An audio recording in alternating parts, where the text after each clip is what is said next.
The call is now live.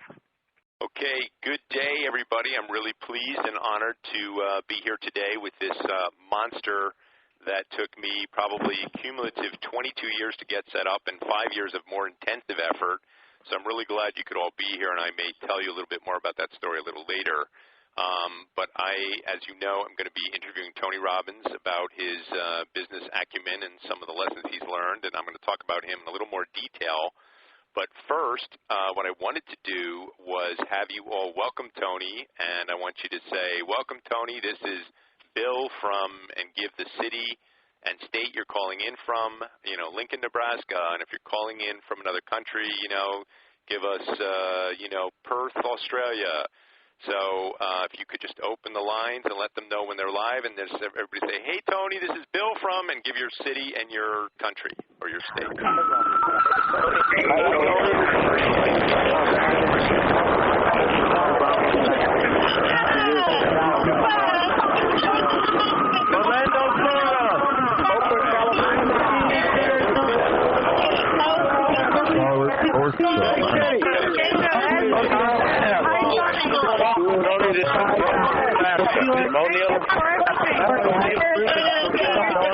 Tony. Now the first of the Enough. Thank you. That sounds like an assault of the world. Hello to everybody. That is from all over the world. Now, Tony, when I mentioned I was going to interview you today about business, I had a lot of people say, he's that personal growth guy. And, those who are really familiar with you, they know that, you've got your hands into everything. But I've been involved with your organization for years and even took some of your sales training and your communication mastery training, 20 years ago. But for the people who are not as familiar with you, I want to let folks know that, Tony has been instrumental in shaping commerce over the last 30 years, including, his mastery seminars about business and about master persuasion and about marketing. And Tony invented the concept of business coaching. 30 years ago, those of us who are old enough to remember, you could get a coach for your sports team, but there wasn't even such a thing as getting a coach for business. And Tony more or less invented that, reshaping the landscape. It's now, I don't know if you're familiar with this, Tony, but it's now the fastest growing industry in America. It's tripled like 3 years in a row. So it is definitely something that you've spawned is reshaping commerce as we speak. You yourself have coached presidents of the United States, top athletes, captains of industry. You've coached one of the top 10 financial traders in history, and that guy's been successful for 17 years. You own and operate 12 of your own companies in a variety of industries. I just spent my Christmas holiday at Namali, which is the #1 resort and spa in the Fiji Islands, which is owned by Tony. And I got to tell you guys, I've never had better service in any establishment anywhere in the world, including the finest hotels I've ever been at. That was top of the game. You also have the #1 customer satisfaction brands in nutraceuticals, including Twin Labs and Metabolife.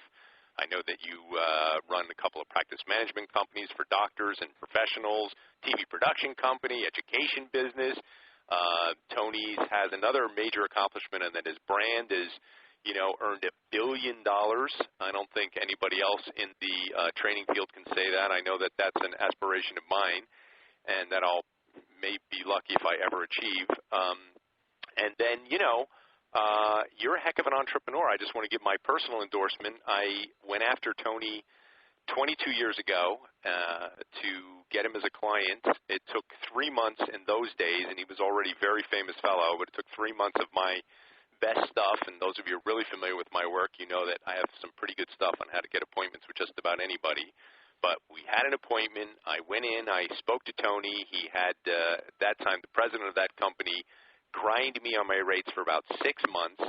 I was very impressed. And then actually, and I know you know the story, but that president ended up leaving the company, and when he left, it left all kinds of disarray. No one knew who was in charge of anything. So I lightly chased Tony for another 15 years. And then 5 years ago, we both spoke at a event for GNC, General Nutrition Centers. It was me, Tony, and Sylvester Stallone were the opening keynotes. and we got some time together there. That ended up with me getting involved with Tony's organization, which I've been involved with for 5 years, and the entire time I pursued him to be able to interview him for all of you. So that's yes, that big-headed discipline thing you talk about. Exactly, and my audience knows what I'm talking about. I never give up, ever. He's the Terminator, guys, in case you haven't found that out by now. He wears them down. Well, thank you. I really appreciate the compliments, and I'm on the call because, Chet, I'm a fan of your work, as you know, and I think that right now in businesses, we've never seen a time like this in 80 years. So none of us, who are in business today were alive the last time we faced this kind of economics. Exactly. And so I think that there's some, every business is challenging by itself. We all know the statistics.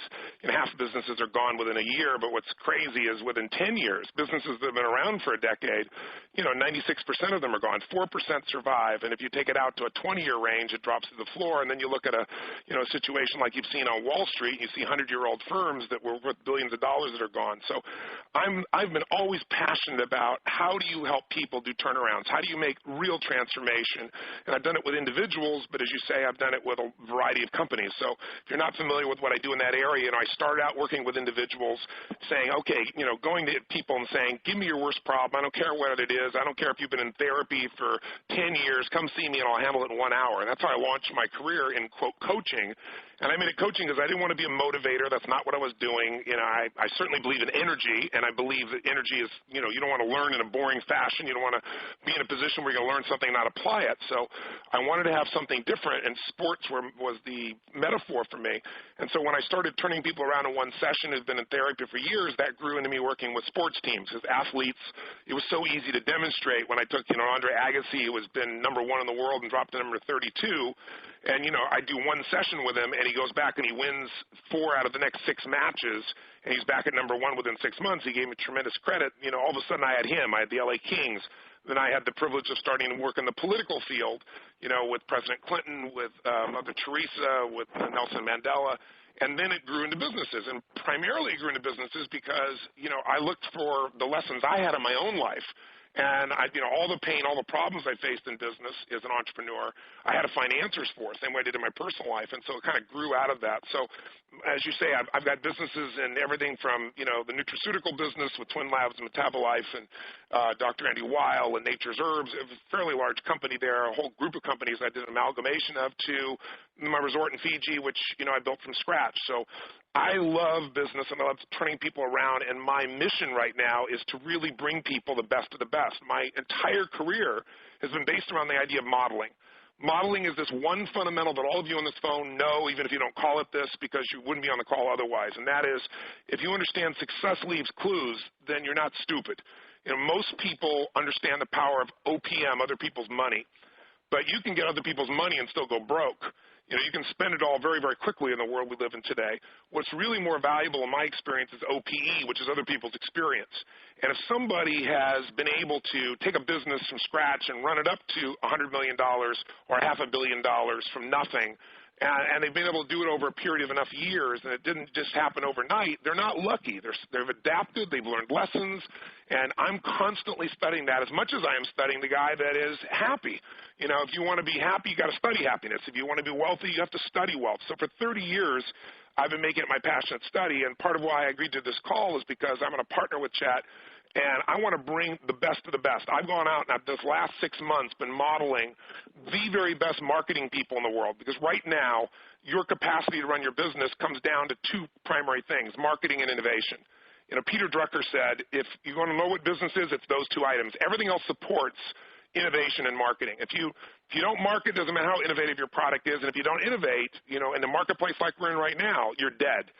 So I'm going to let you jump into the interview wherever you want to target this piece, but I just want to welcome you all to the call and tell you that I'm absolutely committed to helping businesses go to the next level, and I have tremendous respect for all of you as entrepreneurs, because as people that start and run businesses, we're the lifeblood of this country right now, and right now most of us on this call probably are not going to see a bailout like a giant financial firm or a GM. who has a system that probably isn't going to be supported long-term anyway, even with the money they have. So we have to turn things around and take them to another level. And so I've been modeling what are the businesses that are doing well right now, what are the marketing approaches that are working right now, and what are the things to look out for that help you create that innovation. And so we can target this anywhere you want, Chet, but that's how I kind of open up. Well, those sound like pretty good questions to me. I was going to actually start with what would you call your greatest lessons? I mean, and I'll give just a little more of my background and exposure to Tony. He is a great business owner. I would say you're one of the best, if not the single best I've ever met, because when you drill down well. You spot things the attorneys didn't spot.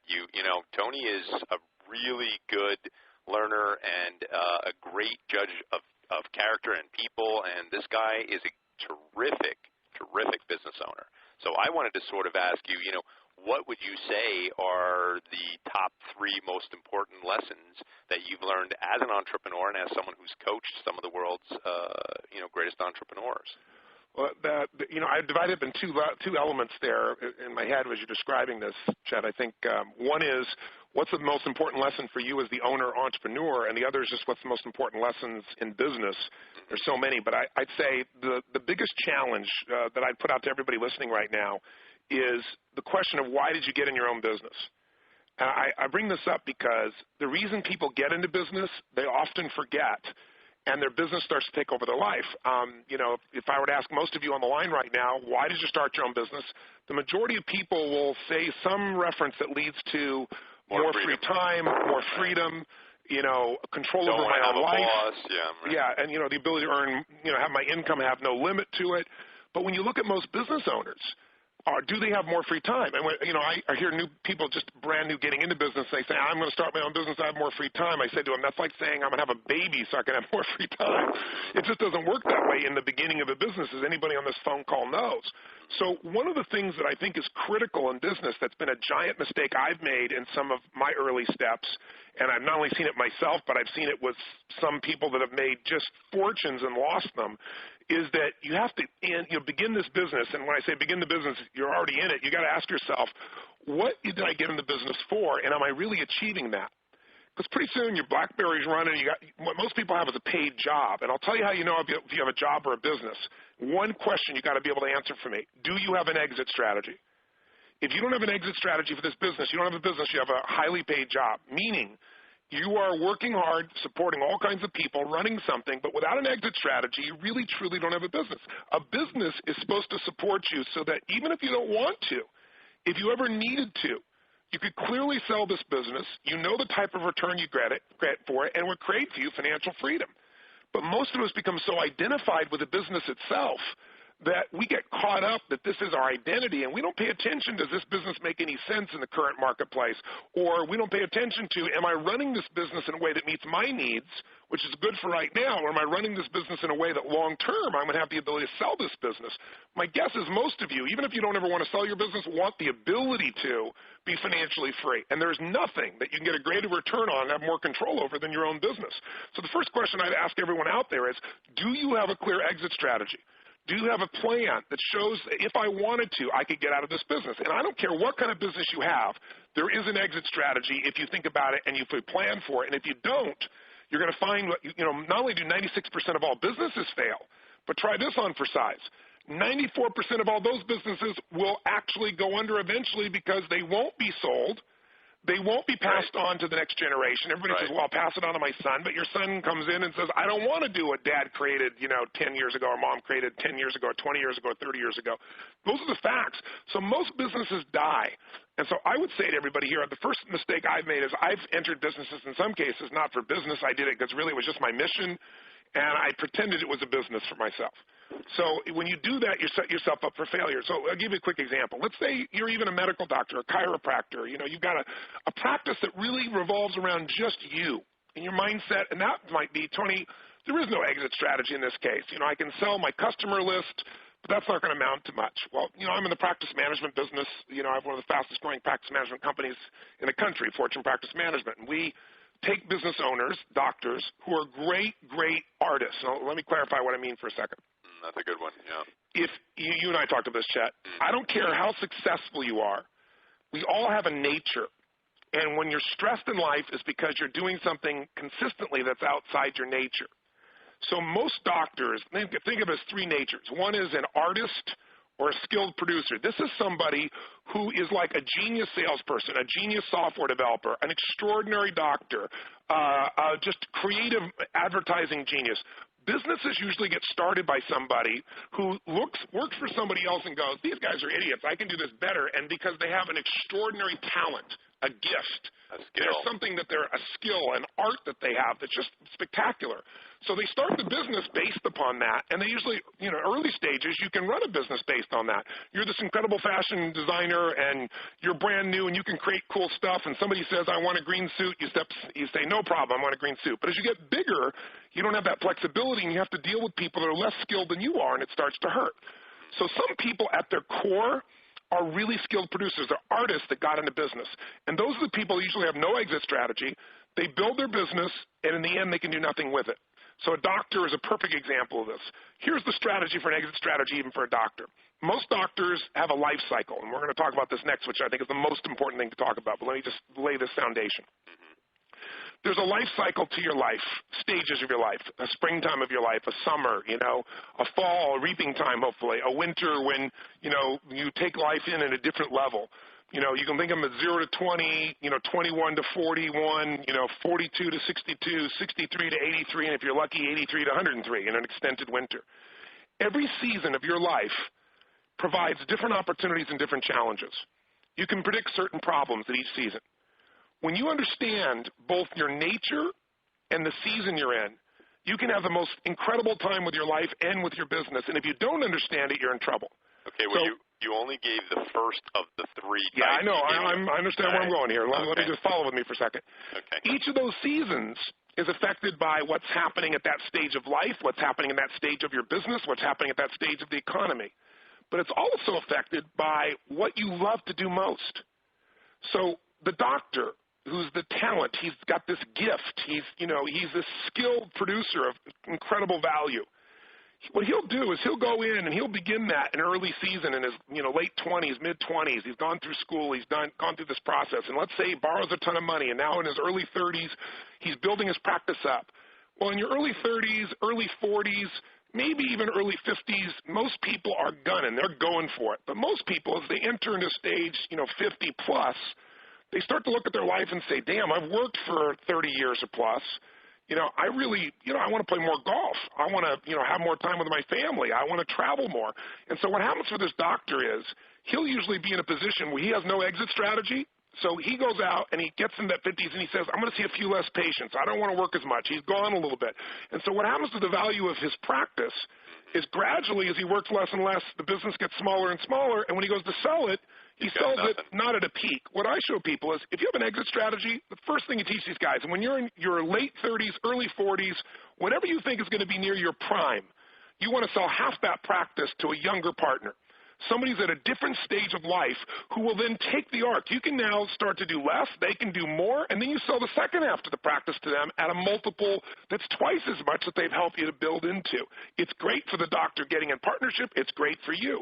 So I'd say the number one lesson of all, and you can see this in Hollywood at CAA, you look at a man there who built a business that should have been worth $500 million, but he didn't have an exit strategy. Couldn't sell it to a studio, so he ended up getting virtually nothing for the business. One is have an exit strategy. Two, and I think this is maybe, equally important, align with your nature. So I bring up the artist first. There's a second kind of person whose nature is to be a manager leader.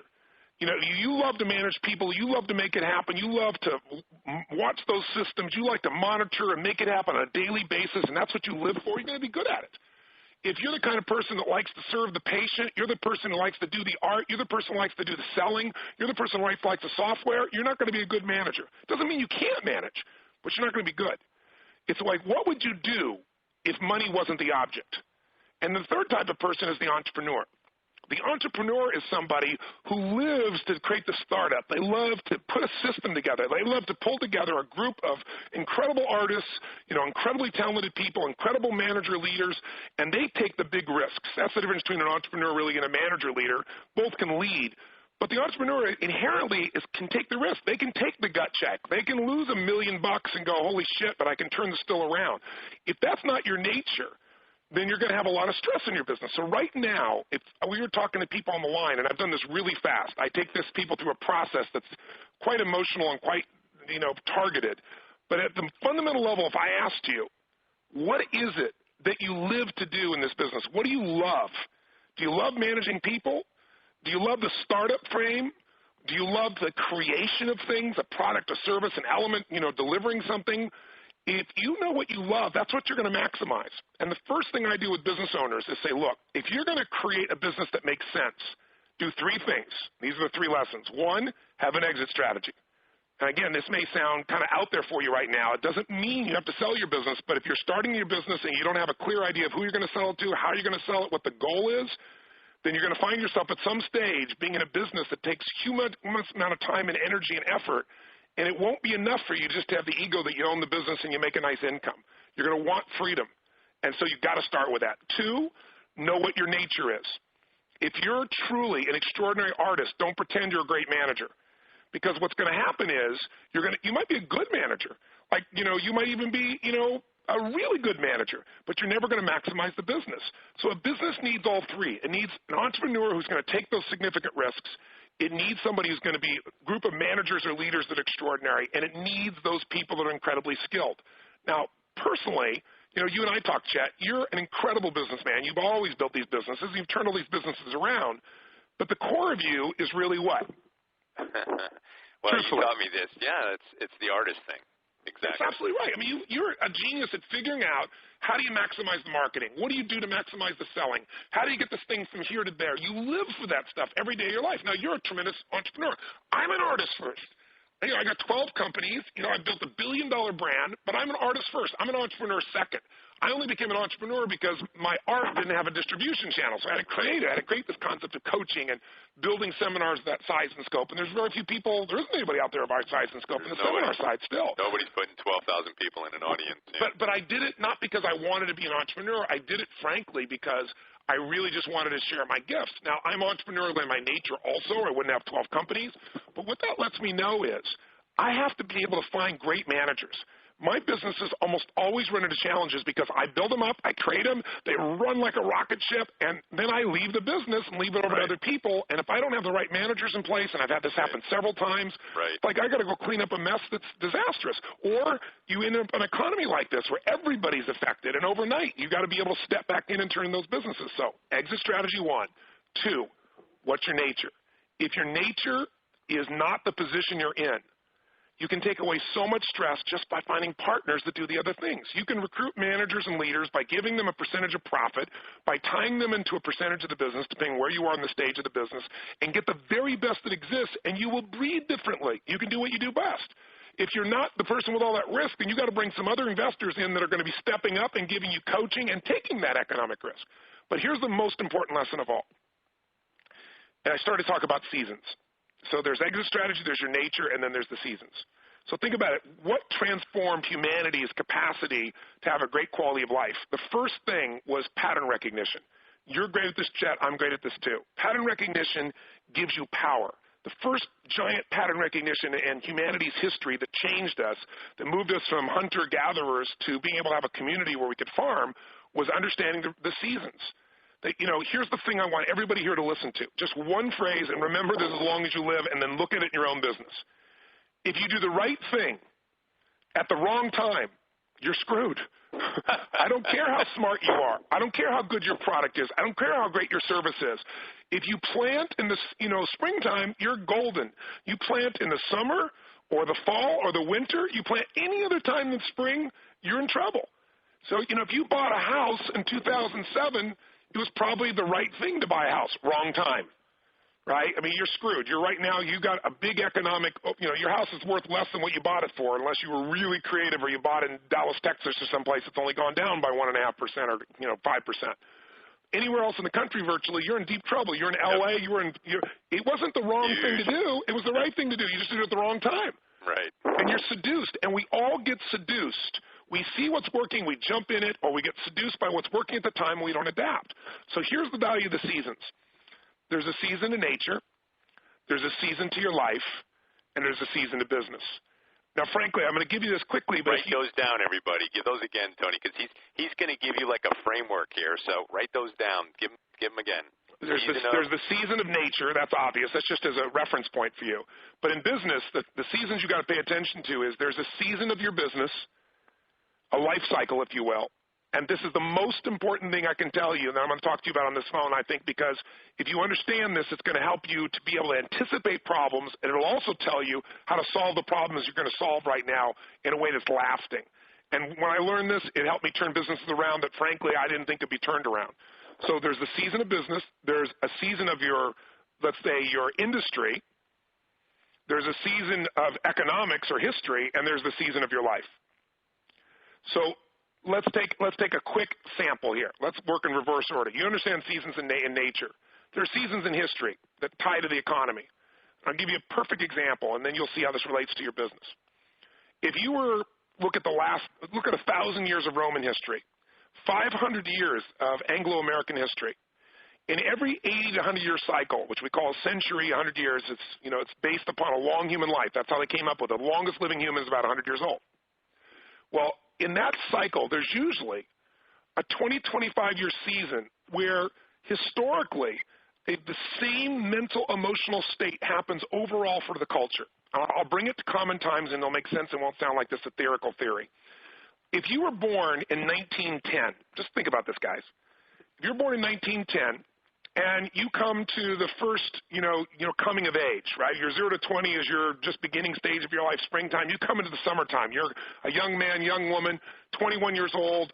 You think about what you want to be at 21. You want to have your car. You want to start your life, your career, all these cool things. If you were born in 1910, tell me what year it was when you turned 19 years old, 20 years old. 1929.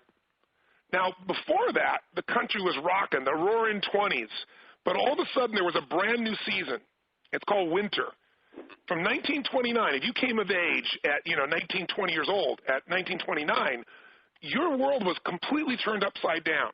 Now, what happened when that person was, they're 19 now? What happens when they're, 29? 1939 was World War II. So these people basically, from that whole season of their life, that whole summer, that 20-year period, was tied up in a depression and tied up in a world war. When they came back in 1945, these people, 1950, they were entering a different stage of life. They were entering, into their 40s, and they were entering a more mature time, and they came back as heroes, and it was a different season. From, think about the late 1940s, easy one is the 1950s to early 1960s, that basic 20-year period. It was nothing like what happened in the 30s and 40s. The 30s and 40s were winter. The 50s and 60s or late, 40s and early 60s to be specific. Those were a springtime. That was Father Knows Best. That was hip. That was a place where, the world was, everything was cool. The heroes came home. We had the GI Bill. Everybody was excited. It was a go-go time. It's a springtime. Stock market took off like crazy. And then all of a sudden there's another season change. And this is an every 100-year period. Kennedy gets shot, and then we get from 63 basically to the 80s, early 80s. We had a period of time, the 60s and 70s, that were completely different than late 40s, 50s, early 60s. It was a time where there was a summertime, where there was a constant tear in our society, where all of a sudden there was this, fighting from the inside, where young were fighting old.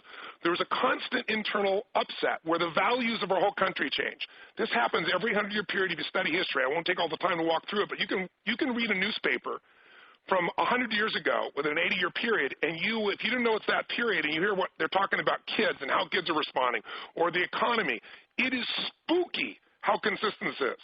It's just like, in seasons in nature, we all know that, some winters come early, some come late, but they always come, and they always come in the same sequence. You never get to skip winter. Same thing is true in our economy. Same thing is true in the seasons of business and life. So finishing the category, think of the 60s and 70s. If somebody asked you in college in the 60s or 70s, what is most important in life, having practical skills to create economic freedom for your life or a philosophy that will make you happy, 96% of college students said a philosophy that will make me happy. That's right. Or smoke reefer, yeah. That's exactly right. But guess what happened in the 80s and 90s? A completely different time. The world changed completely. It was all about making money, shifting all the way up to 2001. And if you ask college students then, which they did the exact same question, same study, exact number, 94%, within, a percentage point. 94% said practical skills for making money was the most important thing rather than a philosophy of life. That's a season change. When we had 9/11 happen in 2001, almost like clockwork, we entered a different season.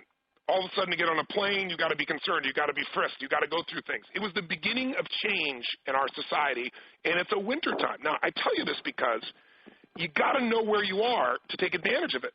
More money was made by individuals in the last winter time than any time in history. Because think about it, things burn down in winter. Right now, there are stocks out there that you could buy that were $80 5 months ago. $80. Big companies, successful companies, you can buy them for $4 today. I mean, banks, firms that are just phenomenal firms. But right now, here's what's really interesting. Some of those firms, if history proves itself right, if you go back to the 30s or you go back to the 70s, some of those stocks are going to sell for 25 cents, guys. You go, well, how does this relate to me? I want you to understand, though, is it's a meltdown that makes you competitive with anybody. Somebody right now can take that when it bends down to 25 cents, and that stock is going to go from 25 cents to $5. It's not going to go back to $80. It's going to go $5 to $. But that's a 2,000% return that's going to happen in a 6-month period of time. Similarly, in your business, right now, GM is in trouble. None of you, I'm not knowing if you are in the car business, but you think about it. Could an electric car company that's brand new as a startup actually compete with these larger firms? And the answer is yes. So there's opportunity like there's never been before. Now, let's take it from kind of the giant seasons down to your life and to your business's life. So if you got a pen and paper, I'll walk you through this and I'll make it really practical. And I'll tell you how you make it practical. If you're going to be in business and you're going to be successful, you got to solve problems. And there's 3 kinds of problems. Whenever you see a breakthrough in a business, somebody solves a problem. Apple computers are doing really well. They got rid of Steve Jobs. He comes back and he solved a problem. The problem was he brought in products that the marketplace really wanted again. I asked, a friend of mine was telling me right when Steve Jobs came back and said, my grandmother wants one of these new iMacs. It was those big fat Macs, if you remember. And I said, he said she never wanted a computer before in her entire life. And she's 79 years old. And I said, what kind of computer do you want? And she said, a pink one. He came in and figured out what people needed. He was able to solve a problem. He did it by style to start with, even without the technology. So you got to solve problems. There's 3 kinds of problems. There's natural problems, there's unnatural problems, and there's life-threatening problems. You got to know the difference in your business. And I'll give you a simple example. If a young child is going to the bathroom in their pants and they're 6 months old, this is a problem, but it's a natural problem. It's what happens. If they get an earache, it's a natural problem. If a person's 55 years old and going to the bathroom in their pants, we have a really unnatural, near life-threatening problem here. It's a different problem. Similarly, if a business is brand new, it's a year or 2 old, and it has cash flow problems, it is a real problem, but it's natural. It's an expected problem. If the business has been around 15 years and it's got a cash flow problem, it's unnatural, might even be life-threatening. So I tell you this because if you understand the life cycle of your business, you can change everything. And this is how we turn businesses around. So I'll give you a specific example now. So if you've got a pen and paper, you could draw yourself a little arc, like you're drawing a half moon from one side of the page to the other. Or a half of a ball might be a better metaphor. And if you look at it, there's 10 stages in the life cycle of a business. And I want you to look at and see where are you truly in the life cycle of your business, okay? So here's what they are quickly. The first stage is birth. Birth happens the moment an entrepreneur takes risk. The moment you rent a lease, office space. The moment you go out and you hire your first person, you're at birth. So, most of you in this phone call, unless you haven't started, you've gone beyond that. And courting might be a stage before that where you're trying to get investors or someone to be a part of it. But birth is the first stage. Second stage is infancy. When you're an infant, you're in a race for survival. And infancy in a business is when you hire your first person, it's kind of you incorporated, you're really running the business, and you're really focused on just producing, the results, producing your product and getting cash flow. And, we all know what problems you're going to have at the infancy stage. Now, when you get to be a toddler, that's the third stage, think of what a toddler can do. A toddler can get in more trouble or less trouble than an infant. Not hard to figure out. When your toddler starts to get mobile Now they can get into everything. They can get into rat poison if you're not careful. They can get into, they're gonna toss and turn. They're gonna get themselves in much more trouble because they're mobile. And the business becomes mobile when all of a sudden now you've got more people. It's not just you and one or two people. You got like a little beginning of a management team. You've begun to really build. You've begun to get some momentum. And at this stage, cash flow is still a big concern. But you're starting to get a little bit of your footing. You're starting to get a little confidence. You're starting to make the business go. You're getting a good base of customers. But, it's still a race for survival. The fourth stage is the stage where most businesses that make it blow up, and it's called teenager. So you got birth, infancy, toddler, teenager. And when you're at the teenager stage, this is what a stage a friend of mine, Dr. Jesus, calls go-go. And when you're in the teenager stage, you start going, you start succeeding. Cash flow is no longer a problem. You're rocking, you're rolling. You know what? Your whole thing is you got a great management team, and the management team feels like they can do everything, and they can do it, and everything touches the gold. And I've been in this stage several times in many of my different businesses. And the worst thing about it is when you get to that teenager stage and you're succeeding, the problem is you're succeeding on gross revenues. Like you ask most owners of business, how are you doing? And they'll go, well, we're doing, $1 million, $5 million, $20 million, $100 million. What you're doing in revenue doesn't mean squat. We all know that.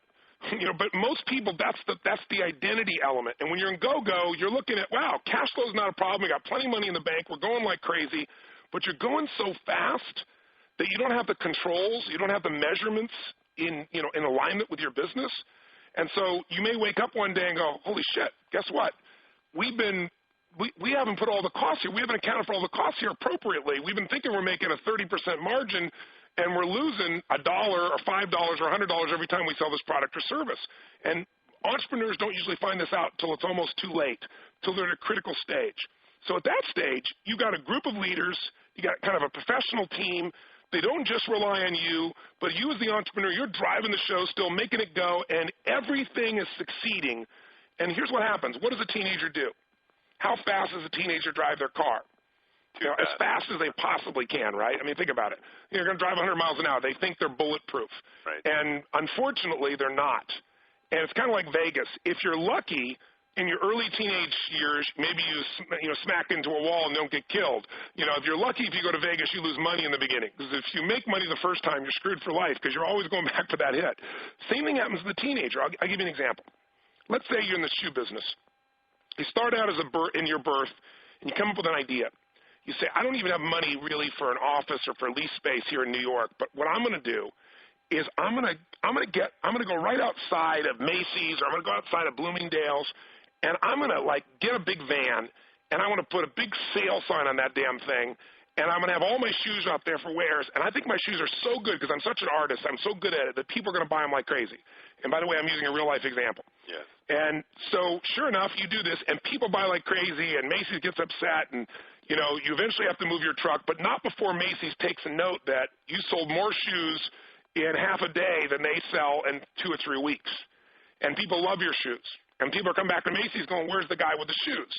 So sure enough, you find yourself in a position where you start getting orders from Macy's, and then you get some distribution with Bloomingdale's.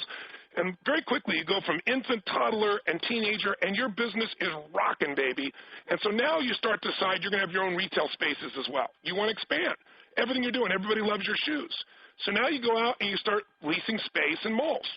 And after a few malls, you think to yourself, look, we got the most incredible shoes possible here. Everybody's loving these shoes. What the hell am I doing leasing space? We got a lot of cash here.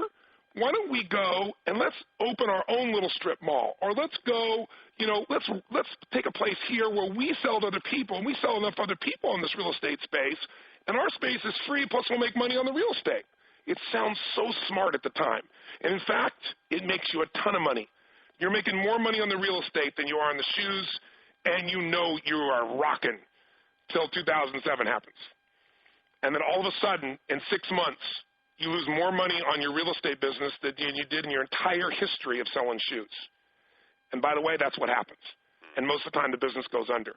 The entrepreneur, what makes you successful as an entrepreneur is you don't listen to anybody. You have your vision, you have your passion, you're driven, you deliver the best product or service, and you get it out to the marketplace, and you grow, and everybody tells you you can't do it, you don't hear them. And here's the problem. You get reinforced till you become so confident that when you hit this situation of the teenager year, you don't know what to do. You don't realize the problems are there. Most businesses that succeed, I'm not talking about the group that, 50% that dies in the first year. The businesses that make it 10 years usually die in the teenager stage because what they do is they generate all this revenue, but they don't have controls. They don't have the support, so sometimes they can sell like crazy, and now all of a sudden all those sales are coming back for more of this, or this is broken, or that's not working right, and you've got nothing but challenges, and you're not set up to handle it because you were just worried about growing. You weren't worried about putting in infrastructure. I've seen a lot of clients in that exact I call it putting up the walls without building the infrastructure within it. So your building just gets taller and taller and taller, but there's no floors in between. So eventually it just collapses because it doesn't have all the right infrastructure. And the way to know you're in this stage, is Chet, you're incredibly good at this. You and I are aligned on this. It's systems. What happens in the teenager stage is nobody goes to meetings anymore. The meetings are really brief. They're not structured. They're not organized. You don't have, clear measurement tools. You rarely say no. You grab every opportunity and run with it. And it's the most exciting time you could possibly imagine until it's not. And I don't know how many people on the phone have been through the teenager stage or in that teenager stage, but it's the ultimate seduction. Again, what made you successful in the beginning is what kills you later on in business. And so I've seen this in so many businesses. Now I look for it, and it's like, okay, I know what to do. And I'll explain what to do in a moment here. But the first thing you got to do is if you're going to make it survive teenager, you're going to have to become a young adult. And that's going to be your fifth level, the fifth kind of stage of the life cycle in a business. So to make it clear, because you and I both know what you're talking about, if you drew the arc, you are now at 3/4 of the way up to the peak of the arc. That's correct. Right? Yeah, that's exactly right. So you started out with birth, and you had infant, and you got kind of like little bullets along the arc. We're 3/4 of the way up to the peak of the arc. That's correct. And when you I call that young adulthood. What do you do to make it through teenagehood, to make it to young adult? Well, the thing you got to do at this stage, if you're thinking about living, is you're going to have to decide what you're no longer going to do. You can't take drugs like you were doing at that time. You can't drive the car that fast. You just can't. If you do that stuff every day over and over and over again, it's only a matter of time until disaster is going to happen. And what happens in a business is this is usually, by the way, the time that the entrepreneur gets kicked out if they have a board of directors or investors. They'll get you out. This happened at Apple Computers. I use Apple because I'm an Apple fan, but, Steve Jobs is a brilliant entrepreneur. He gave birth to the company. He raced for infancy. He had a great partner, was a great technology guy in Wozniak, and he was a great marketer. He still is the greatest marketer probably, alive in that business. And when they got the teenager mode, go, they were charging the most they could for their product. And even though, IBM was, so much cheaper and all the IBM clones in those days, they still were making a great profit. But there was a point that he just thought he could charge the highest margin possible no matter what, and he missed the market. Businesses weren't buying Mac, and they were getting such a tiny market share that the company was being threatened. So he brought in Scully to run the business, to try to take it to young adulthood. Scully had run Pepsi. And he hooked Scully in by saying, look, do you want to sell sugar water for the rest of your life or you want to change the world? So he painted the vision that only an entrepreneur has. And Scully's like, I want to change the world. Well, he got in, and the board of directors got together and said, you know what? The problem with this business is you can't stop Steve Jobs. He keeps changing the business plan over and over and over again. He wants to charge the highest possible margin, and the market's changed, and he doesn't get it. So they kicked him out of his own business. Now, he went over and matured. He went over and got involved with, his movie business and Next, a bunch of other things, and he learned a bunch of lessons. And he came back, years and years later as a more mature businessman. But what happened is, for a short time, it went into young adulthood. What almost killed Apple is that you can't stay at any one stage too long. It's like saying, I'm going to stay a kid my whole life, or I'm going to stay, a young adult my whole life. You can't. Either you're growing or you're dying as a business. You're growing or dying as a person. So young adulthood, the way you get there is in teenagerhood. I'll give you another symbols. Teenagerhood, after a while, things are going so well that the entrepreneur goes off and gets involved with another business. It falls in love with another lover, so to speak. Or the entrepreneur, it goes you through a stage of life. Usually to get to teenagehood in business, where your business is really rocking, Usually that person's 35, 40, 45 years old. At the same time, most people reevaluate their personal relationships. And when an entrepreneur is really successful, they look at everything through a different set of eyes. So very often a divorce will happen at this stage. And that divorce will absolutely strangle this business because the entrepreneur's energy is now being pulled into that divorce with their husband or their wife, whoever runs the business, and that divides up the energy that should be in the business. People have alliances, and it starts to break down. So, or they might decide they've got a spiritual path of their life right now. To get to young adulthood, you got to get serious, and here's what you got to do. Decide what you're not going to do anymore. I'll give you an example of one of my business. I'll give you an example of my seminar business. So I started my seminar business with $1,000. And I went out and I promoted like crazy, and I was a really skilled artist, and my thing was, give me an hour and I'll turn your life around, guaranteed. Pay me $1,000. It's more than anybody you've ever paid, but I'm a coach, and I did spawn this industry, which I hate. The reason I hate the industry is when I did it, it was based on results. You only paid me for results. Now everybody calls themselves a coach, financial coach, psychiatrists call themselves coaches. Everybody's a coach, and there's no differentiation of quality. Same thing in business. There's so many business coaches. It's a joke. But what's happened back then is I said, you pay me only if I get the result. It was totally measurable. So guess what? That grew. I ended up doing a seminar because I could only see so many people a day. So I thought, well, gosh, maybe I could work with 100 people at one time. So I started growing a seminar. And I got myself, it was me and a couple other people. I was in infancy. And then I started saying, wow, I could do several seminars, but I need more people. I need more, things. So I built into toddler, and we started getting more mobile. As we got mobile, we got into more trouble. We started, breaking laws we didn't know. I was in Canada, and I didn't have a work permit, So here, when you're a toddler, you got to figure out what to do. And they pull me aside, and they say, Mr. Robbins, you have a seminar tomorrow. The government up there pulls me aside. Immigration says, where's your work permit? I go, what's a work permit? I'm a brand new business guy. And they say, look, you can't put on this program tomorrow. And I just sold 100 people at, in those days, probably $600 for the program. I mean, it's a lot of money to me at that stage. And also, I've rented the facilities at the Holiday Inn, downtown Vancouver. I've spent all the money to promote it, and I can't put on the event. When you're a toddler, you're usually pretty smart and pretty innovative, so I figured out what to do. I just would not cancel the event. So I showed up at the Holiday Inn with 2 buses. I asked people, how close is the border? And they said, it's about 2 hours, Bellingham, Washington. I said, guess what? I told everybody, here's what's happened. I don't want you to miss out on this opportunity. Get on the bus with me. This is what I'm going to do. I'm going to make this the most fun trip of your entire life. And I jumped on the buses for an hour each way on there, got to the Holiday Inn, did the whole seminar that night. People drove home. I got on the buses home. So other people decided to just stay there. And I did the whole program, and I probably lost 15 people out of the whole thing. When you're an entrepreneur and you're a toddler, if you're going to survive, baby, you better figure out what you're doing. And I kind of, held up 3 fingers and said, read between the lines to the government there, because they couldn't stop me when I did it outside the country. So, that's what happens when you're a toddler. You get into trouble, you don't know why you're getting in trouble. You kind of stumble into trouble. My teenage years were when I was growing my businesses. So at one stage, my businesses were growing like crazy. And everything was going incredibly well. Now, to do a seminar with, less than 1,000 people would be a joke. Now, I started to create a business on television, and I got people, calling in. My phones are ringing off the wall. Everybody wants to do business with us. Everybody wants to come to a program. It's the easiest thing in the world. Everything we touch is gold. I create one kind of program and another kind of program, and I keep expanding both the variety of programs, the cities, and the countries. And pretty soon, I can't do any more physically. I'm the artist. So I'm training other people to do my business, and I did it in a franchise format. And I went to an attorney, and the attorney said, here's how to do it. It was first a distributorship, and it grew like crazy. And all of a sudden, I had I think at one time, 125 distributors who were doing my seminars on video in different parts of the country. And they all bought it for, a fee, a distributor fee.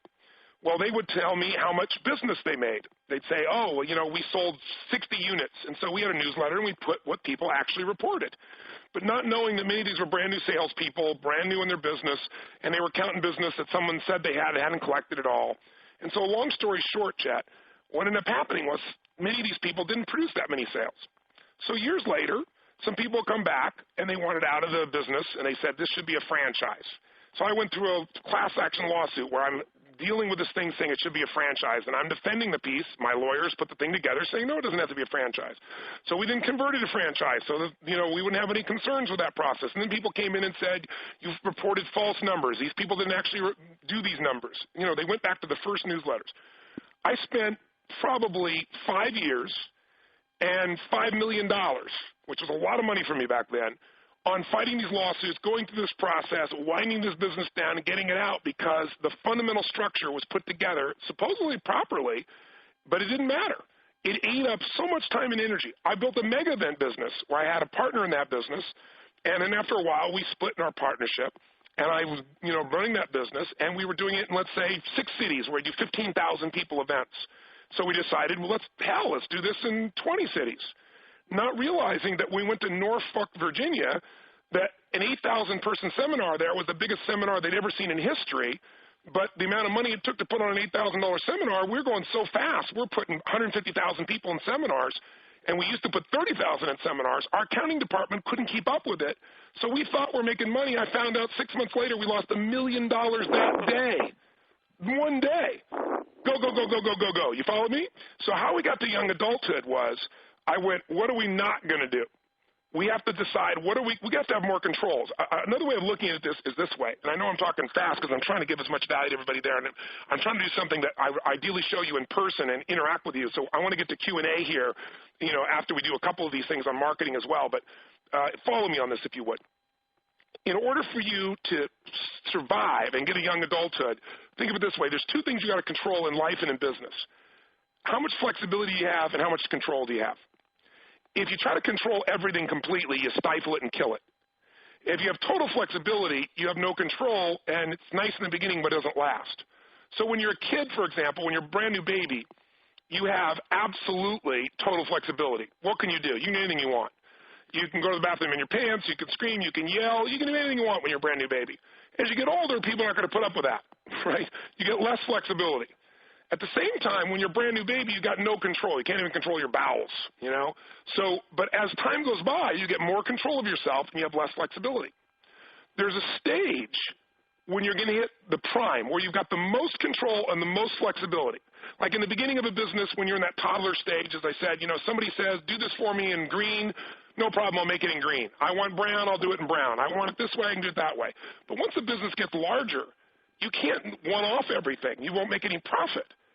So you have less flexibility, but you have more control over your business.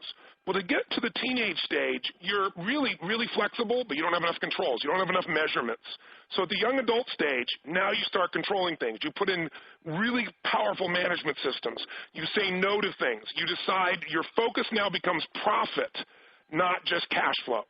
That's probably the biggest difference. When somebody's in young adulthood, they don't say, most people don't want to share what their business is, but if they say we're a $100 million business, if they're a real business person and they're willing to share with you, they won't say a $100 million business. They'll say we're netting $15 million a year, or we're doing 20, or we're doing 7, or we're doing whatever, because they know that's what matters. Like I was interviewing some guys the other day that are in the internet marketing business, and one of the guys there is doing only $7 million a year, but he nets $5 million. He has 3 employees, right? He's got a business that for him, he doesn't really want that thing to become much more than a toddler for him. It's really, it's not a business he's going to sell. It's a business that he just looks at as a creative job that doesn't require a lot of management. So, you could be running a business doing $50 million and not be netting $5 million. Right. Young adulthood, your focus now is on what's going to be the controls. How do we make this thing profitable? What am I not going to do? That's how and you get management in there, you get accounting in there at a whole different level. Now, what's the payoff stage? If you try to control things like Apple did too long, you stifle the business. Too much control, not enough entrepreneurship. So now, in order to make things work, you got to bring back the entrepreneurship once that foundation is there that you talked about, Chet, and you go to the zone of prime. When you're in your prime, you're maximizing revenues. Now, right? That's the top of the arc. You're maximizing your revenues, and you're maximizing your profits. This is where you got a professional management team. You don't need to be there. They don't ask, what would the owner say? They ask, what's right? And there are a set of principles that guide the business. There are a set of organizing values. Everybody knows what their job is. You've got the right people on the right seats. You are kicking ass. And again, most importantly, your business is growing in revenues and it's growing in profits. You are flat in the zone. Now, I don't care how good you are. When you get in the zone, you take your eye off the ball just a little bit. Even if you don't keep your eye off the ball, entropy happens. All living things, and a business is a living thing. It's made up of people and systems. Things begin to break down. Suns are created, stars are created, and they eventually implode. What's nice about a business is, if you know where you are, you know what to do. So what happens is, gradually, you get so used to running the business way, it becomes more institutionalized, and you get to what I call midlife evaluation. Midlife. And think about your own life as well. And by the way, very often businesses, not always. Are we going down the other side of the arc? We're going down the other side of the arc. You're absolutely right. And I'm gonna ask you to move a little faster just because. You got it. I know. I'm trying to give so much on this piece that's there. So on midlife evaluation, just think of it this way. Systems are starting to break down. Entropy starts to happen, but the business is going so well you don't realize it. You got to decide, am I going to step back and innovate this business? Am I going to sell this business? I got to do something, because if I don't do something, it's going to age. And the way you know this is when you get to midlife evaluation, usually your profits are still up there, but your revenues aren't growing. You're on the downside now. The next stage is aging. Aging is things really start to break down. Now your profits are breaking down and your revenues are breaking down. You got, a business where people are starting to point fingers, people are laying blame, and if you don't solve the aging process, if you don't bring the entrepreneurship, the flexibility back into it, innovation back into it, if you don't innovate with some of the people, maybe you'll get institutionalized, but more likely you're going to die. Institutionalization is basically GM right now, right? We're going to keep giving them our tax dollars for whatever period of time until they die, or unless some miracle happens and they innovate. So I tell you this because each stage has predictable problems. Each stage, once you know the stage, I can come into your business tomorrow, and you can tell me what you think your business stage is. Most people, by the way, as entrepreneurs, always see their business 1 or 2 stages above where it really is. But we do a process where we take your businesses and your people, and we have them put together what they think are the core problems of the business, and very quickly you know what the problem is and how to solve it. So think of it this way. If you're in the early stages of infancy toddler, you got to really be a marketer. You got to produce your product. Your focus really is producing a great product and marketing the hell out of it. You get into teenager mode, you're in that go-go mode. You got to maximize your opportunity, but you better take control of making sure you're starting to measure your profitability and decide what you're not going to do if you're going to be successful in going young adult. When you get a young adult, you really refine this business. You turn into a system machine, and now the systems are in place. Now you gear up your marketing, your innovation jumps back in, you get in the zone. If your business is starting to age because the industry has changed, I'll give you one quick example. One of my businesses is a television business, infomercial business. Where would you guess that was? I entered that business in its infancy. I ran the ramp up. I was the best in that industry, owned it, and now that business is severely aging because of the internet, because there's 500 channels. So I looked at that and said, that's why I'm doing a primetime TV show for NBC now that they'll be announcing shortly. I just agreed to it.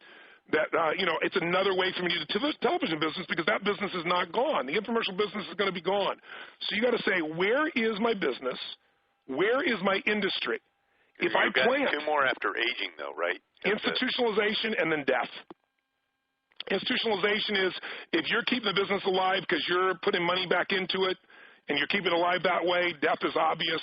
Sometimes governments or someone else will step in to do it. So most of the entrepreneurs on the phone are either on the upward cycle towards prime, in prime, or probably a step or 2 down because the economy has changed. They've not adapted. Their customers are not buying as much. Their customers are hanging on to their money. The world's changed, and they're going into midlife where maybe they're not making as much in their revenues or not as much on their profits or both, and they've got to innovate. And your point was that this might be the life cycle of the business, but what about your industry? This could also be the life cycle of your industry. That's right, because you could be number 1 in your industry, but if you don't think of it this way. The whole lesson of this is this. Anticipation is power. If you understand, I give people this metaphor. I'll say, you ever played a video game against a child? If you have, it's a humiliating experience because the child always wins. It's not because they're smarter. It's not because they're better. It's not because they're quicker.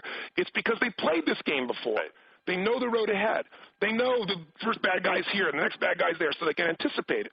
In your business, the most important thing, besides knowing what you're doing the business for, what's your exit strategy, what's the lifestyle you want to have, besides knowing your nature so you can get the people you need, it's knowing where you are in the cycle of your business personally, in your business, in your industry, and then also in the economy, which is not hard to figure out. We're in winter right now. Winter requires a different kind of business, a different way of running your business. And then the last one is your own life cycle.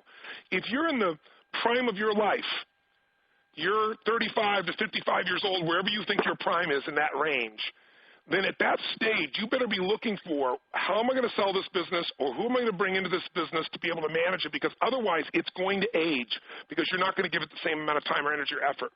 Well, if you're entering your own midlife, you better take a good look. Am I going to sell this business? Am I going to stay in this business? But what am I going to do to keep this thing going? Because you will not want to do the same things at 60 years old that you want to do at 50 or 40 or 30 for most people's case. So if you're going to diagnose and figure out what to do, if you know where you are, let's say you're in the, you realize you're in the teenager stage. You don't have to wait till crisis happens. You can say, okay, we got to put the controls in place. What are we going to say no to so we move to young adult? If you're young adult and those systems are in place and you're maximizing profitability, you can only cut so many things. You can only measure so much. Now I got to bring the innovation back into it. I got to change my product line or my product offers or something of that nature. When you know where you are in the cycle, you can now adjust and know what to do to go to the next stage and grow it. And you don't go from infancy straight to prime. It just doesn't work that way. You've got to go through these stages. So I'd ask people for our Q&A later on, right now decide, to the best of your ability, as conservative as you can, where are you? And the way to measure it best is, if you got cash flow problems and you've been around a long time, and you're in a position where your revenues, are no longer growing, you got a good sense of where you'd be in this stage. So when we get to that, I can give you some ideas of what to do. Why don't we go to the next stage, because I covered so much on this area. But I think when I've known what season, I bought Twin Labs. Twin Labs was an aging company. It was in bankruptcy. I bought it out of bankruptcy. About it was a $250 million business that dropped down to a $65 million business. I knew what to do. I knew to get rid of many of the products, decide what not to do. I knew we had to innovate various products there. And we brought that business back into prime by knowing what to do. If you don't know where you are, you don't know what to do. If you do the right thing at the wrong time, you're in trouble. I knew I needed to bring in a different kind of management. So know where your business is, and it'll guide you on what to do. Well, let's shift gears just for a second.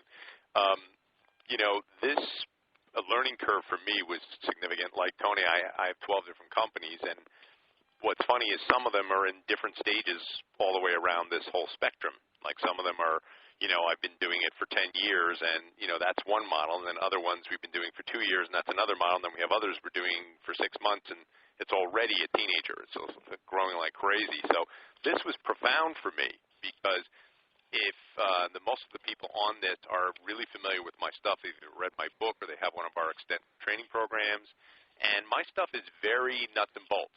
Like if you're looking for innovation, we can get in there and, you study all that stuff on strategy that we do, and you're going to find ways to innovate. And I'm working with a lot of companies who are in this aging process. I just talked to a guy today, John, you're probably listening. You're on that aging process. That guy's got to innovate. That's all what he has to do now. He just has to find all kinds of ways to innovate and create his new business. He's in the window replacement business. So what Tony and I decided to do was, Tony decided that he wanted to put on a business, what we're calling the Ultimate Business Mastery Summit. And it is a blend of this kind of insight where you really get a grasp on where you are from a very high 30,000 feet overview, and then where we take that information and we help you drill down into where you don't just find out what you are and where you are and what you need. You actually then on the spot can create the things you need to take you to the next level, and in every way. I mean, literally it spans the spectrum. I mean, it is called the most comprehensive and complete and powerful training program for business mastery in the world today. And I can say that because prior to doing this with you, Tony, I think I have that program. Well, I think you do too, Chet. I mean, I'll give you guys an idea. I did a test program for this with just my content, and I brought Chet in, and he only did a few hours of his content. But on the first night alone, before I put anybody else in there, we had, people, businesses. We had, probably a dozen businesses in the $100 million range. We had a couple dozen businesses in the 50 to 100. We had probably a couple dozen businesses in the $5 to $10 million range, and a couple dozen businesses in the $0 to $1 million range. Because I really wanted to step in and see, can we help everybody? And while what I've shared with you here today may say, well, I want the nuts and bolts. If you do the nuts and bolts in the wrong place at the wrong time, it's not going to work. So I started everybody with this process, and I took them through this, though, obviously in much more depth, and we went and looked at each business and analyzed it. But by the time we're done, we had an action plan just in the first night of what each person needed to do to take their business to the next level. They understood where their problems were coming from. They knew what to do to solve it. They knew what to go to the next level. There wasn't one company, and we've got the comment sheets on to give you an idea. We asked them to value what it was worth that day to them. Not one individual entrepreneur says it was worth less than $1 million. So what I came out of that was I did this in a day and a half. what I really wanted to do is I said, Chet, you got so much great stuff. I got so much great stuff, but also my whole thing is modeling. Success leaves clues. So I said earlier, learning about other people's experiences, if you figure out what somebody else is doing, you save yourself a decade. So what I've done for the last 6 months, I've been doing it for the last 20 years, last 6 months intensely since the market started changing, is saying who are the best marketing people in the world? And I've gone out, interviewed them, and pulled out their exact models and strategies so I could compress them. So what we're going to do in this 5 days is I'm going to bring in the very best of the best that Chet knows, the best that I know in business, along with ourselves for 5 days. And what we're going to do is do a massive innovation turnaround process for businesses. Businesses are going well. What do you do to anticipate the next level? Businesses that are facing challenges, how do we make it work? Best practices, best skills. And what we're going to do during those 5 days is total immersion. We're going to do it in Vegas, and I'm going to bring a group of people. One person I don't know for sure yet I'm going to get. I've got to call into him, but I just saw him the other day, and Chet and I were just talking before the call, and I thought, gee, it's insane not to do this. Steve Wynn is a dear friend of mine, and he just invited me. I just went to his birthday party and invited me to the opening of Encore, which is a $2.3 billion hotel to stick next to the Wynn there. And, you're talking about the worst economy possible, and the guy's still making money in this place. It's just mind-boggling. But I'm going to bring in my friends and coaches that are the largest players, and I'm going to bring in the best in marketing, the best in sales, the best in what you're going to do for innovation. And we're going to do a 5-day total immersion. And the reason we're doing it is not to do a course. I don't need that a course. We're going to film it. And I'm going to turn this into a product and a program with Chet and myself working in partnership on it that'll be the best thing ever. So what I'm really looking for is I want some innovations, why I agreed to do this call, some businesses that are different types of businesses. I want different size businesses. I don't want 20 cleaners or chiropractors or 20 companies that are in the same competitive market. I want a group of variety of businesses in size and scope and industry. And so we're not putting this out here for you to make a purchase. We're doing this because if you're interested, we want to interview those that are interested, have you apply, and one of our VPs will call and actually sit down and get an understanding where your business is, how it's structured, and we're going to make it so that the front end of this is not going to be, $20 or $30 or $40,000 or something like that, which I just did a program that was, $25,000 for a day and a half to give you an idea. People thought it was the most valuable thing possible. It's not going to be hundreds of dollars, but it'll be some thousands on the front, but we're going to tie it all basically to performance, where you're going to tell us what your metrics are, and if we can help you get to that metric, then you're going to win times 10, and we're going to be able to win as well, and out of it, we're going to create a product that we can utilize to be able to train other businesses around the world. So that's our target, to give you an idea where things are. So to explain that, this is by invitation only. I'm going to give you a URL. If you're interested in coming, you're going to apply. And then Tony has set up a handful of vice presidents, so you will talk one-on-one with that vice president. And just to explain it, we're looking for, a wide variety. Like Tony just said, you don't want 10 chiropractors. We'll have maybe a couple chiropractors. You don't want 10 commercial printers. We'll have a couple of those guys, but we have a smattering. We'll have companies in there worth a couple of billion. We'll have companies in there worth a couple of $100 million. We'll have companies in there worth a couple $100,000. And everything across the board, because in the end, we want a product that literally will sell all over the world and will help businesses through this period. And that's Tony's mission and my mission as well. And I think the blending of the two technologies, along with the technology brought by the other experts, I mean, we've got 5 guys just on the Internet alone. They're the 5 most leading people on how to market on the Internet, because that's still, for most business owners, an area they just don't understand. And I know, because I own a business in that field, and people show up, they don't know anything. They're not doing anything compared to what they should be. So what you will do is you'll go onto this site. I'm going to give you the URL right now, and I'm going to go there too, because I just want to see if 2,000 people go there all at once. It might take a while to draw up. And then during that period, we'll take some Q&A. So that would be chetholmes.com. I'm pulling up my internet right now, /Tony. Make it real easy for you. chetholmes.com /Tony. Tony. Tony. And that's a place where you apply, and there you'll see mine came up right away, but of course I was typing it while we were doing it. The Ultimate Business Mastery Summit, the world's most comprehensive, complete, powerful business mastery summit for the world's greatest entrepreneurs. So we're looking for people who have good skills in some areas, and yet we're looking for people who need great skills in other areas. We're really looking for, we want to create some we want to make some history. We want to, the piece that we want here are case studies that we can use to market this with. So that's why we're going to bring in all the best guns. And we're going to go from strategy all the way down to tactics, from understanding the core of where your business is, understanding your competition. How do we strategically innovate so you define the rules of the game, basically, for your industry? I mean, a classic example of that is when you can reinvent the basis of competition, you invent an industry in essence. You start to become the leader in that industry. Starbucks would be a perfect example of that. All kinds of coffee shops. What was a coffee shop before? Coffee shop was a place you went and got, coffee, and you got a million other things as well. They said, well, we're just going to sell primarily coffee. We're going to create all these different elements. We're going to create almost a new industry. And they have. They reinvented it. So we're looking to really work with you in your business to take it to a level you never thought was possible before. They need to come to our event because they've just closed 600 stores. So. No, I know. I saw that. It's insane. They're in the aging process. But what Tony just said is we'll start with strategy. The event will be set up like your business should be set up. So the first thing a business should have is a killer strategy. And what Tony just described, I call, and those of you really familiar with my stuff, we call it setting the buying criteria or shifting the buying criteria in your favor. And we have a lot of really powerful exercises. Anything I've ever done will be upped. I'm going to up my game in every level at this event. There's a lot of my trusted clients who are in there who are deep in my stuff, so I have to constantly one up my game in order to, keep those guys stimulated as well. And what we'd like you to do is if you're interested and you think you can contribute something and you can, the dates are there. It's March 31st through April 4th. It's in Las Vegas, and you can't even just pay and come because we want to have that cross-section, and so we are going to be turning away thousands of people.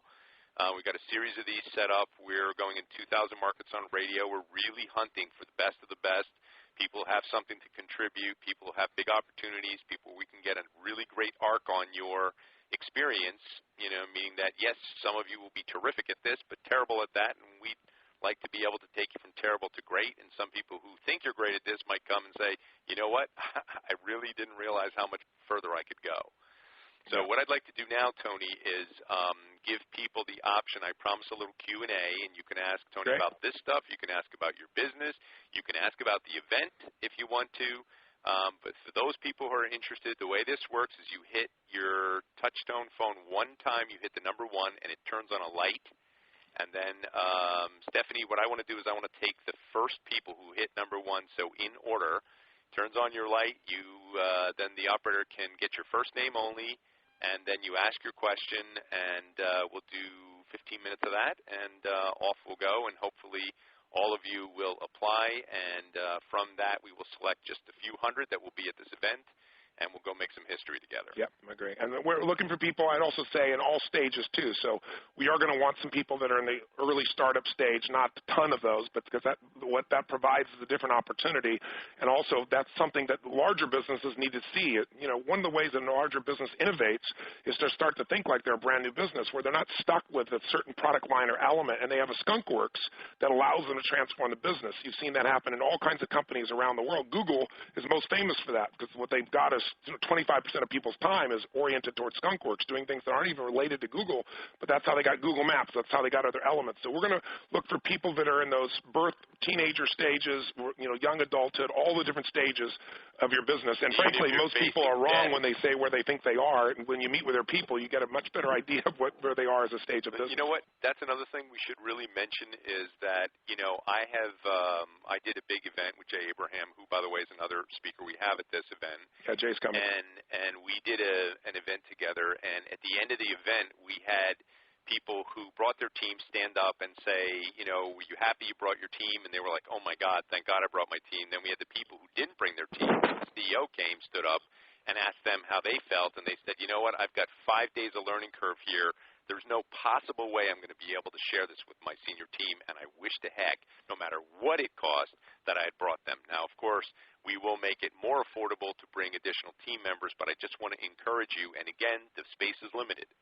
So now, not all these fields in this application are mandatory, but I just will tell you the more fields you fill in, the more likely you are to get called by one of these vice presidents.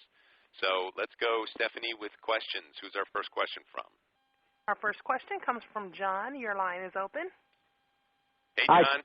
Hi, Tony. How you guys doing? Great, John. Where are you from? From Beltsville, Maryland. Great. What's your question? John. Hey, Chet. How you doing? I'm doing good. Good. Real quick, I guess as I'm listening, Tony, how do you know if the challenges most companies are going through today are a product of the economic cycle, life cycle, or more a company cycle?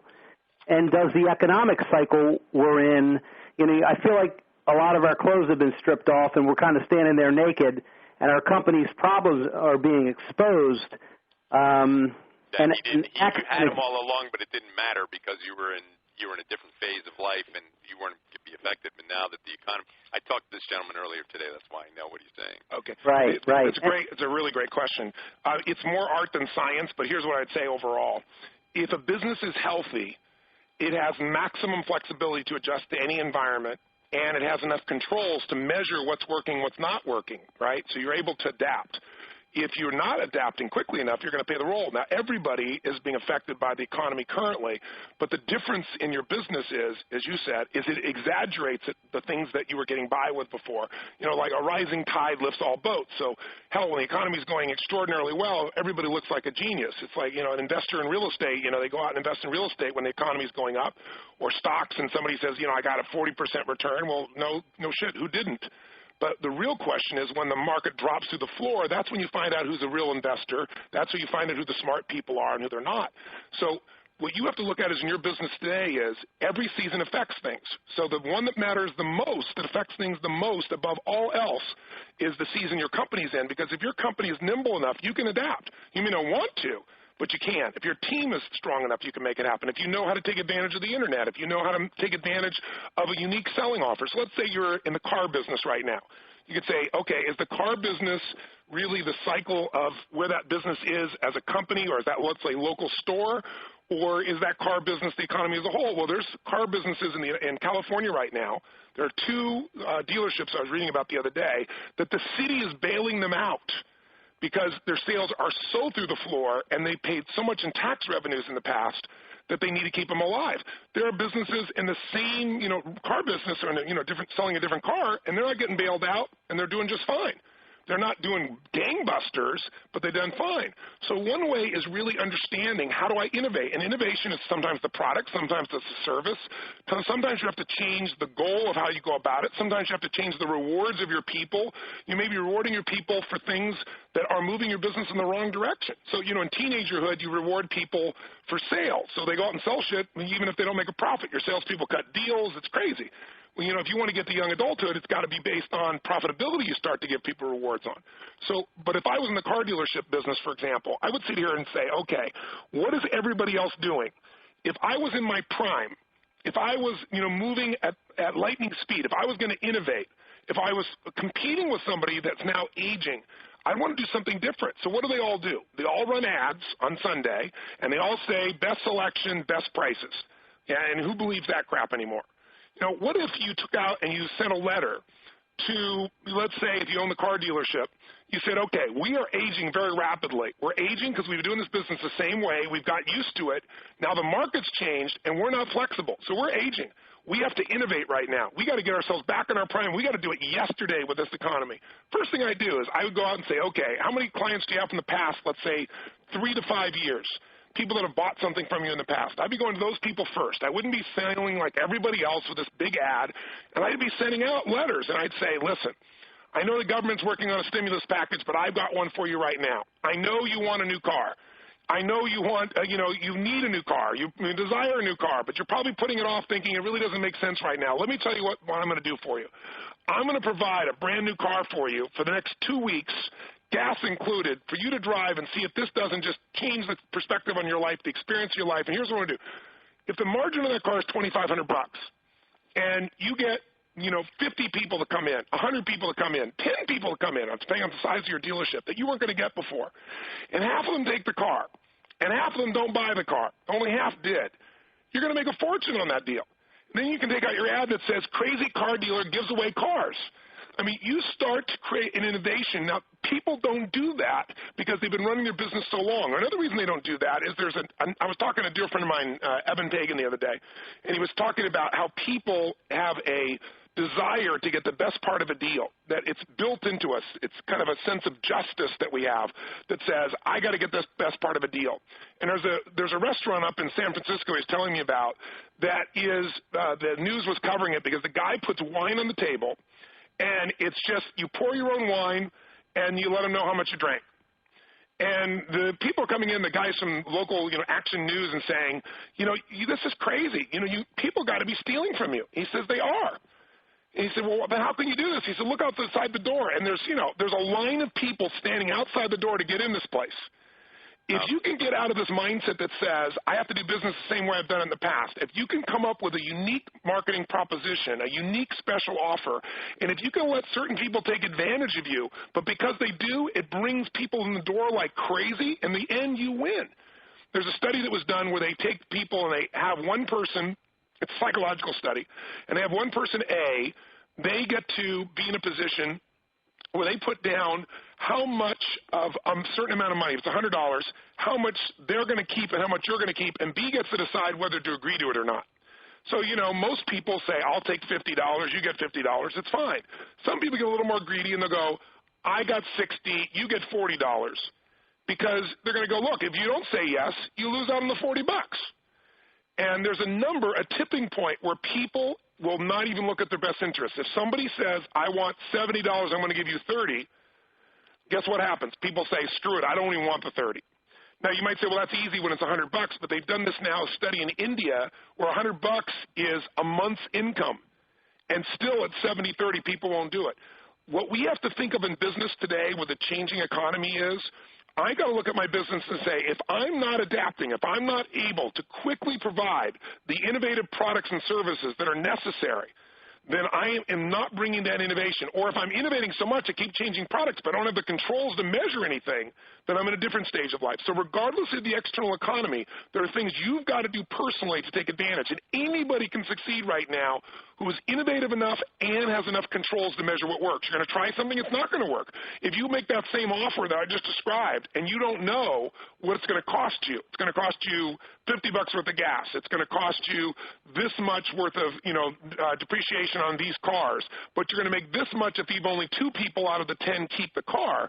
If you don't have the measurement tools, if you don't know where things are, then you're going to put yourself in go-go, and in this economy, you'll go-go-gone. You'll be selling like crazy, but not making enough profitability. So the answer to your question is, A, the economy plays a giant role, as does your industry, as to when you have to innovate. Your business might be in prime, but because the industry is old and because the economy has changed, you're in prime. Your prime is going to age overnight. But the better answer is, because he has a complex question there, is I would tell you, John, come to the event, apply to go to the event, and let's just see if I know you'll find your solutions there. All right, thank you, Tony. Yeah, we'll get your John, if you go to the event, I'll make sure that the vice president approves you, because I know you would make a great contribution there. It's a very large business that is definitely an aging business, and he needs everything you talked about today. Would you agree, John? I'll just say one sentence. If your business is aging and the economy or industry is aging, this is the time for massive innovation. This is where you got to get rid of excess, and you got to create what does that business need to be today. And just for everybody, we'll get another question in, but think of it this way. You need right now, if I never spoke to you again, you need some new voices. New voices is how you innovate. You need to get, for example, IBM changed their whole company when, I can't even pronounce his name, Stetner, whatever his name is, took over. I met one of the guys that was on his team, and the first thing he did to turn IBM around from this hardware business to the business it is today, which is much more a service business, was he asked, how many people do we have on our executive team that are under the age of 35 and live on the west coast of the United States? Because that's where 90% of the innovation was coming from, and they had not one person on their team. You got to look at your business, and that part of what I'm trying to create in this course is have so many new voices for you, young people, in-between people, people in every type of industry, so you get a different view of what to do. You need to ask some new questions. You get new questions, you'll get new answers. But you got to ask the question that's going to help you to innovate your business. Where is the business need to be now? If I was in real estate right now, I sure as hell wouldn't be doing what everybody else is doing. I'd say, who has to still sell or buy a piece of real estate? A person who's relocating is obviously going to have to buy. They don't have a choice. You don't go after the forest, you go after the trees they're going to buy. Third, you need some new perspectives. And for everybody listening, I'll give you an example. Nokia. I got a chance to sit down with the CEO of Nokia, and I said, look, you guys dominated the business. You took over the business at one stage. You're starting to lose out to, Apple and other people, but your go-go days, what got you there? And he said, we kept creating more technical, the best phones. We thought that was the answer, and we still weren't winning the war. He said, we took a group of guys, our engineers, and some of our salespeople, and we had them go live for 4 months, and one of them they did 6 months, in King's Cross in Australia, in the east side of London, in Venice, California. He described all these places they went were considered hit places. And they came back with what they needed to do to change their phones. And guess what they did? Same thing Apple did. Put colors on them, red, blue, purple, and they increased their sales by 65%. It's counterintuitive when you've been in your business so long and you're the engineer and you're creating the best product possible to think something that simple could change your sales. You need some new passions. You need some things in there, some new experiments that you guys are going to try. Those are the places you go after, and those are the things we're going to have people who show you real-life examples of in the course. But if I don't hear from you again, that's the places I'd start. So let's see if we can you do one more, Tony? Of course. Let's do one more then, Stephanie. And I'm going to invite Scott on here. He's the general manager of this event, and so for more Q&A. And the URL, again, is chetholmes.com/Tony. Real easy, chetholmes.com/Tony. Thanks, everybody. I hope this was a helpful call, and we'll look forward to seeing you guys in Vegas together. And I'm going to go as well, Scott, and leave you in charge. See you, everybody. Bye, everyone. To be respectful of people's time, what I want to do is, Stephanie, let's go ahead and close out the call. Everyone who's still here, thanks so much, and congratulations for taking the time to invest in your business. And hopefully we'll look to see you apply and participate and benefit, as well as contribute to the upcoming Ultimate Business Mastery Summit in Las Vegas. Thanks all for coming and calling in. Have a great evening. This officially ends today's conference. You may now disconnect.